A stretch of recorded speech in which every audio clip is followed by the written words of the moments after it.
Hi, I'm Weedy. In this presentation, I'm going to present Vertex Centric favor programming for graph neural networks. Graph neural networks, or GNNs, are designed to extract rich information from graph data, such as social networks, knowledge graphs, and more. In the figure below, the performance of GNN models are marked with red boxes. GNNs achieve better performance than traditional methods in many graph tasks, such as node classification and link prediction. The computation pattern of GNN can be characterized as C star, and we illustrate with the left figure. The pattern of a GNN layer is like a star from the view of a single vertex. GNN datasets usually contain the graph structure and the initial feature of vertices and edges. In the source stage, features of source vertices are transformed using neural network operations. In the edge stage, the feature of source, destination, and other edges interact with each other. In the aggregation stage, finally aggregates the transformed feature to the center node. The aggregated features may go through more neural network operations such as decay loop before they are fed into next layer. We show two examples of this C star pattern on the right. On the top is graph convolutional neural networks, or GCN. GCN simply aggregates neighbors feature by summing them up. Below is the graph attention neural network, GAT. It additionally computes an attention score on each edge, which indicates the importance of different neighbors. Existing GNN frameworks provide various programming abstractions to help users to program GNN models easily. DGL provides the graph abstraction. Feature vectors are grouped into tensor, then stored in the graph. Graph provides methods for conducting computation. For example, updateAll executes two functions for the whole graph, one message function and one reduce function. In the shown example, the copyU function creates a message tensor M by copying feature from vertex tensor X. Sum operator reduces the message tensor M according to the destination and names the output H. PyTorch geometric, or PYG, and the neural graph require users to organize GNN computation into stages of tensor-wise operations. PYG provides the message and update abstraction, while NeuGraph has the SAGA pattern. GraphLearn and Euler focus more on sampling-based training. GraphLearn provides a Gremlin-like API to express the sampling operation, and they rely on the tensor operations of deep learning backend, such as gather and segment sum TensorFlow to carry out GNN computation. In terms of the execution, tensor materialization is the most commonly adopted approach. Users construct input as tensors, and within stages of C star pattern, tensor operations of deep learning backend are carried out one by one. Across stages, scatter or gather operations are inserted by the users or by the framework.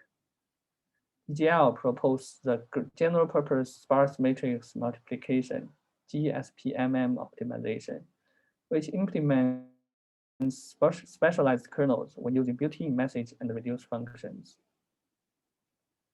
We identify the limitations of existing GNN systems as follows. Though their programming abstractions are expressive enough, users need to cast the vertex-centric pattern into a whole graph and coherent tensor program, which may be non-trivial, especially for complex models such as multi-head graph attention model. Besides, users need to learn a set of low-level tensor operations or domain-specific APIs. For execution, tensor materialization causes high memory consumption and bad data locality due to the frequent data movement across operators. GSPMM only covers a limited set of operator combinations and still delivers unsatisfying performance due to the kernel level designs, as we will compare in the experiments. To address these limitations, C-star provides a more intuitive, vertex-centric programming model. Users can program GNN models with native Python constructs, such as list comprehension and reduction. C-star then dynamically compiles the user-defined model into fast and efficient kernels. To show GCN and GNT's implementation, we use the vertex-centric program model to demonstrate. For the GCN model, user writes a Python function with vertex-centric with center vertex v as argument. Within the function, users can access the neighbor list with v.inNeighbors. For each neighbor node u, we can access its feature vector by using the dot operator. Then we use list comprehension to construct a list of neighbors feature. Finally, we sum the list and return the output. For the GAT model, we first compute feature list E by sum center vertex V's feature and its neighbor's feature. Then we perform linear and exponential function on the result. The alpha is the attention score, which is computed by normalizing each element in E by their summation. Finally, we multiply the feature of neighbor vertex U with the attention score alpha and return the average. The benefit of vertex-centric programming is bidirectional. Users can implement a GNN model more easily, and users can learn the GNN model by simply checking its implementation. We further simplify programming GNN models with the vertex-centric visual programming interface. The dataset panel allows users to choose the datasets and view some of its basic statistics, such as number of nodes, edges, and the dimensionality of a feature. The model panel provides built-in models for users to start with. The mass formula with respect to a single vertex is also presented. The computational graph of the chosen model will also be presented in the drag and drop interface after the model is chosen.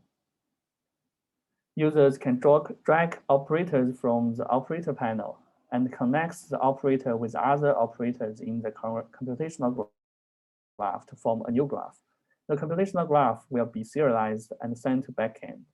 C-star will verify its correctness and pops out error message in case of failure. The output of every action, for example, selecting a model or connecting a new operator, will be displayed in the code and log panel. When clicking on a specific operator in the drag and drop workspace, its detailed specification will be shown in the operator info panel. For more functionality and details of user interaction of the visual programming interface, please see our 5-minute short video. Now, we describe the code generation process. The tracer module takes the vertex-centric program generated from visual programming interface or the Python code and generates the forward computational graph. It also verifies the correctness of user program. We embed an auto-differentiation module to derive the backward computational graph. First graph then goes through a series of multiplications such as operator fusion and dead code elimination, and etc. C-star generates and compiles into CUDA kernels for the optimized computational graph. We use GAT to illustrate the process. The computational graph of GAT is shown in the figure, where rectangles are input data and circles are the operators. The tracer additionally annotates each operator to denote where the operator is executed. For example, the add operator takes input from source and destination vertex. Therefore, it should be executed on edges. We denote its graph type as E. BQ-ReLU only takes input from the add operation. Therefore, its graph type is also E. We denote some operator's graph type as A, which stands for aggregation. Then, the operator fusion optimization fuses the computational graph into two operators marked in gray region. Please refer to our paper for details of the automatic fusion algorithm. This is the optimized backward graph of GAT. As we can see, the whole computational graph can be fused into a single operator using the automatic fusion algorithm. Next, we describe how C* executes the fused kernel. We first explored the feature-wise parallelism by using FAT. An FAT is a group of consecutive threads. FAT size is determined by the feature vector size of vertices and is set to be a power of 2. For the first few layers of GNN, the feature vector size is usually large, so the size of a feature group is also large. In the figure, we show a case where feature size is 16, and we set FAT group size to be 16 too. Each FAT group is assigned a single destination vertex. The FAT visits the source edges of this destination vertex one by one, and carries out the computation and aggregation sequentially. This strategy avoids aggregation conflict at destination and improves the data locality of destination feature, since it only needs to be loaded once. However, FATs may end up with skewed load, especially for power law graphs, in which some vertices has much higher degree than others. We also propose dynamic block scheduling. Specifically, we launch as many thread blocks as needed so that the number of FATs is no less than the number of vertices. This approach alleviates the workload skewness compared with static assignment. It also reduces the cost of atomic-based dynamic scheduling. To further reduce workload imbalance, we introduce vertex degree sorting. Our key observation is that in GNN training, graph structure is either fixed or is independent across mini batches, so that we can sort the vertices in descending order of their in degree.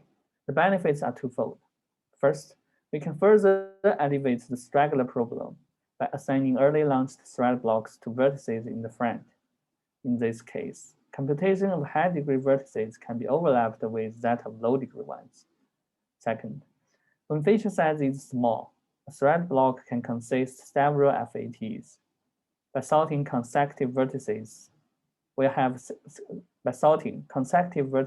have similar degree. Therefore, FATs in the same block will have similar amount of workload. Intra-block load imbalance is therefore reduced. We compare the memory consumption and epoch time of C* with DGL and PYG using 3 models, GCN, GAT, and APPNP, 9 datasets, and 3 hardware platforms. C* uses less memory, especially for complex models trained on large graphs. For example, for training on the Reddit dataset, PYG fails due to auto memory error for all 3 models. DGL cannot finish the training of GAT, while C* is able to run all models. C* is consistently faster than other systems too. C* achieves up to 14 times speedup compared with DGL and 3 times compared with PYG. The better performance is mainly due to the operator fusion optimization and the kernel level designs as we mentioned earlier. We use a neighbor access benchmark to test the effectiveness of the kernel level designs. This benchmark tests the time of fetching all neighbors' features for all vertices. We use DGL's edge parallel strategy as baseline and use C* vertex parallel design as basic. Incrementally, we add FAT, sorting, and finally remove the atomics to the schemes. The final result shows that C* can be more than 900 times faster than baseline. FAT and sorting techniques significantly improve the performance, especially when feature size is small. This is the end of presentation. Thanks.